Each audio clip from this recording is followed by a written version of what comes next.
Sharon. How you doing today, Queen? Man, blessed and highly favored. So you know this is the Worth Podcast, Worth Overcoming, Rebuilding, Teaching, Help. And I'm going to come and join you over there, and we about to give them a taste of Miss Sharon. You're going to give them a little piece of history about where you come from, what you've been through, where you going, where you headed, and some of these accomplishments that you really overcame in your lifetime. You heard me? So I'm going to ask you a question before I join you, and you know, I'm going to give you a t-shirt today, and it has a manifestation of motherhood on it. If you can describe for me, what does motherhood mean to you? Motherhood is not what you can give your child, it's but what you can leave them. Okay, and as far as you, how many children do you have, Queen? I got like 20. No, I got 4. She don't really got 20, y'all. I got 4 kids. And you know, I've been knowing you a long time, and I just want to know, right now, like, how happy do you feel right now in your life? Where you at, right at this very moment? Wow. I'm grateful. I'm very happy where I'm at in my life today versus where I was at 12 years ago. Everybody that's coming over here. So she's happy where she at? Yes, ma'am. Come on, one more time. We're on set. So sorry. Oh, for Winfrey Phil Donahue, y'all. This is the Worth Podcast, and what she said, she was grateful. So I want to ask you right now. So, can you tell us some things that you're grateful for? I'm grateful for a job that provides. I'm grateful for the roof over my head, the clothes on my back, the bills. I'm grateful for my children, for forgiving me for everything I have done in my past. I'm grateful for God for never leaving me and always sending his 2 watchmen over me, which is grace and mercy.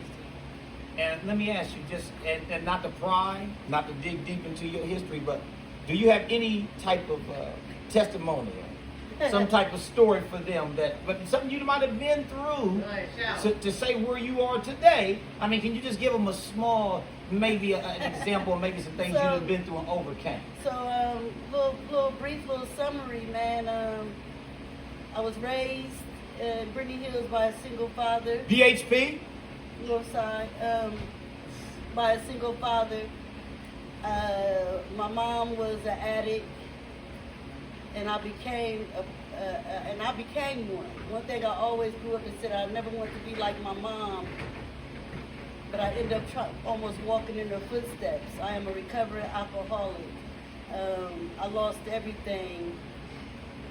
August 11th, 2013 is my sobriety date. I grew up, I had it all. I was one of those kids that, I had a good childhood. I had some trauma or whatever, but I had a good childhood, and I took it for granted. The lessons my dad tried to teach me, I took it for granted. And all I did was party and bullshit. I'm just not gonna lie. I did things that only the good Lord knows. But what brought me to change my life was August 10, 2013. I was drinking and driving with my kids in the car, and I hit a stop sign. But if I never hit that stop sign, I would have never stopped. Because you couldn't tell me I was an alcoholic. But what I was doing, I was drinking to numb the pain. Like I said, my mom was an addict. She got clean when I was 16 years old, but by the time she got clean, I was already in the streets. So that's what happened. It would change my life. So I changed my life. I went to jail. I was looking at prison time. And I said, if I'm going to go to prison, it's going to be more than some dollar beer. So I asked to get into a program, a drug program. And I was going to use it as a get out of jail free card. I just wanted, because I was looking at prison. I was like, nah, just give me that drug treatment program, And I got out, went to the shelter with my kids. I wasn't supposed to, because my kids was taken, like my dad had custody of my kids. So you kind of lost your kids out of all of this? Yeah, kind of. He was the guardian lighter. He was the overseer. So like he protected the kids when he was slipping and tripping and slipping. Yeah, and I snatched them and went to the shelter, and they pressed charges on me. I was like, I thought children's service was supposed to of strengthening families. I said, this is how I strengthen my family. And so they let me keep my kids because we was at the shelter. And mind you, I ain't never had to go to the shelter. I needed to be at the shelter because I was living with my grandma, and my grandma would never make me have the accountability where I'm at today. Like my parents and my grandmother, they were my biggest enablers. So I had to cut the umbilical cord to them. Matter of fact, I kind of shut them out for the first year of my life when I was restarting over to get that strength back, you know. So, you know, I named this topic Mom Figures. That was my first idea. Mom Figures Presents. And I got a t-shirt for you that say Manifestation of Motherhood. Yeah. So I'm listening to you close. I mean, I've been knowing you a long time. And I'm going to tell you like this. I used to ride down Middlehurst and Brittenell and turn and see her sitting on the corner with a beer. I swear I did. I used to see her and I say, damn, there goes Sharon. Yeah. And I can't lie. When you see somebody change their demonstration in front of your eyes, like I'm looking at the crowd like I can see like all these people, but I really see you because I work with your son. Right. Young man, so powerful. I'm talking about she had him in a suit green with a rose tie 48 hours ago at his prom in front of a Cutlass. I thought it was a Regal. What was it? Grand National. A Grand National. Then you got another daughter. Where they graduate from? Central State. Hold on. How many of you kids you got to graduate from? How many children you got to graduate from Central State? I got one coming out next year, then I got one going in, so 3 altogether. Hold on. Rewind the tape. She said she used to sit on the corner of Brittenell and Middlehurst or Delavan with a beer in her hand that cost $1. She said her mom and her grandma could have been her biggest enabler. Look, what I'm doing is just breaking down the sign for those that's listening. The whole world gonna see this, homegirl. So where you at today? So she telling me you got 2 kids that went to college? So I surrendered. I was using that get out of jail treatment. I was a dry drunk for a whole year, and then I surrendered. And that's all I did, and I surrender every day. So I surrendered my life to God. And if God never changed my life, I wouldn't able to help my kids write their story. You know, I surrendered, and once I surrendered for real. I was going through I'm a counselor, of course I'm a counselor, but I didn't become a counselor till like my 4th year of sobriety. I lost my mom. So you're a counselor now? Yes. And you helping other people? Yes. I lost my mom my 4th year of my sobriety. People always told me I was good at doing that, but I was like, nah, that ain't for me, you know, but you ask God to order your steps, right? I asked God to order my steps, and I ended up working at Net Care. And from Net Care, I became a peer supporter. And then when my mom passed, I knew I could be strong, and I didn't pick up. I didn't pick up no alcohol, I didn't pick up no weed or none of that. I surrendered. I went to church every Sunday. I was at church for like 90 days after my mom died with sunglasses on and sitting in the back. And somebody was going through something. They're like, Sharon, you don't know, you ain't really going through nothing. I'm like, I just lost my mom. I'm mad at God too. I was mad at God. And once I said I was mad at God, it was like a darkness lifted off of my shoulders. I was mad, right? And I was riding down the street and I heard my mom's voice and said, don't be mad at God. I was ready to go. So I was going to church and I asked God to harden my heart and let me be open to receive him again. And that was 2018, February. In March of 2018, I was working at Net Care. They told me I had to turn in my, GED or something. I ain't never had a GED or nothing, no high school diploma. I'm working at a crisis unit. I got in there, when I put on the application, they'd be like, what year you graduated? It say last school you went to. I just put West High School. They would check, I graduated. So boom, I got to get a GED. I got my GED 20 days after 20 years of dropping out of high school in 2018. All right, amen. Yeah, after that, I got my GED. I became a peer supporter, and then I applied for my license for counseling. So after I got my license for counseling, my oldest daughter graduated high school, and college was always in the cards. And I was like, I'm gonna wait till my daughter get into college, and I'm gonna go. At that Didn't you time, graduate from college too? Yeah, I just graduated college last year, me and my daughter. Yeah, me and my daughter. that's a double up. Yeah. So to go, what mom looks like to you, like, 'cause I used to get on my mom for not being there for me, but what does a mother look like too is you gotta give up some things in your life to make your kids right. I tell my clients all the time, you know, the best gift you can give your mother Nice. and your kids is getting your shit together. Apology would change. You don't want a kid want to keep here saying, I'm sorry, Mom, I'm sorry, such and such. No, they want to see mama get good. Preach. They want to see mama be good. That's the best gift, you know. Preach. And as a mother, and I tell them all the time, my mom gave me the best gift because she couldn't provide for me.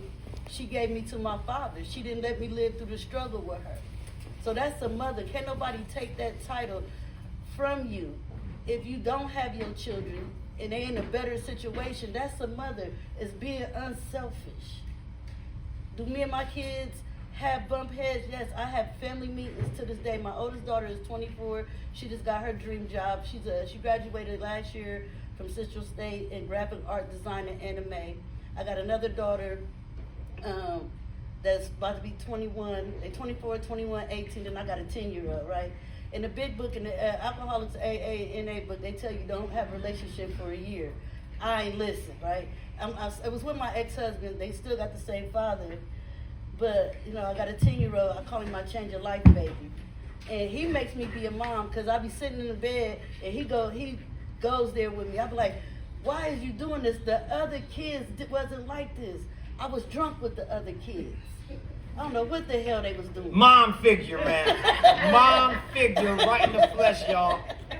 Look, and you know, not to interrupt or cut you off because I know it sounds like you got a lifetime. I know. No, I wanted to make sure we was filming because, see, I'm not really used to sitting in front of a camera with you talking about your real life. Right. So I want to commend you and give you a lot of respect and love because I've been knowing you a long time. Yeah. And for me seeing you go from where you was at Yeah. to where you are today, and me working again with your son hand in hand for the past 4 years, and he's graduating from high school right now, and you're so proud of him. He flunked his whole freshman year. Listen, and graduated. you know, on time. the challenges we face is how we overcome. Yeah. So I'm only giving you praise and prop, and I'm gonna give you this T-shirt right here, Manifestation of Motherhood, because she just gave her testimony, y'all, about her real life, her real self. I ain't no small. Right. I ain't gonna lie. I told him I wear small. I got it a small, but Yeah, that's a medium. So hopefully you can win it. You know what I'm saying? but all I'm saying, y'all, is we got to give her some love and some praise. I got some other ladies that's coming up here to tell their story and give their demonstration about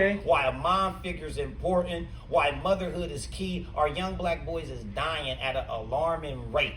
So I really wanted to do this today, not really to have no big crowd, not really to have no big show. I got some food for you. I got some food for my other guests. I got a comedian. We got a hip-hop artist, an R&B singer, and a poet in the building for y'all too. But this is what I'm going to start doing. Parties about content. Building relationships with people, but hearing somebody else's story. You never know what somebody else went through. Been in the mental health field. It's an honor and a privilege to even have you come today. You thought I was going to be late. You didn't think I was going to be on time, so I had to keep texting you what time we was going to start so we can make it happen. Don't worry about it. They always late. Here we go. But we on time when it's time to tell the story. When it's time, and my daughter's in the building, she's offended. When it's time to tell the story, you was on time. Yeah. And all I'm saying is I give you a lot of praise. I praise that God bless you with multiple other things that you want to do with your life. I commend you for what you're doing with your children. And I want to ask you one more thing before you go, of course. The manifestation of motherhood. So I asked you that already. You gave your demonstration on what you got from mom. Now, your mom may not have taught you everything a mom say, I taught my baby. But what she taught you to do was what? If you can tell me something your mama taught you, grandma taught you, what was it? Trust God. And what made you overcome all this? Trust in God.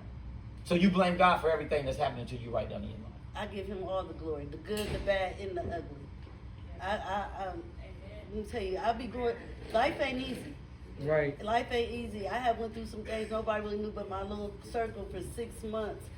I read the book of Job. I done read the book of Job so many times, and where my license was at stake. And I told my friend, I said, you know what? I don't care what they do to me. I'll be at McDonald's with a degree. I will never go back to what I used to be. Absolutely. And I'm talking about that's done but love. What you know right now, what we just now demonstrated for y'all, for the world to see is worth. She knows her worth. Look at her. Polished, sharp. Don't get that twisted. Come on, She's sitting on a high heel. Look, worth, overcoming, rebuilding, teaching help.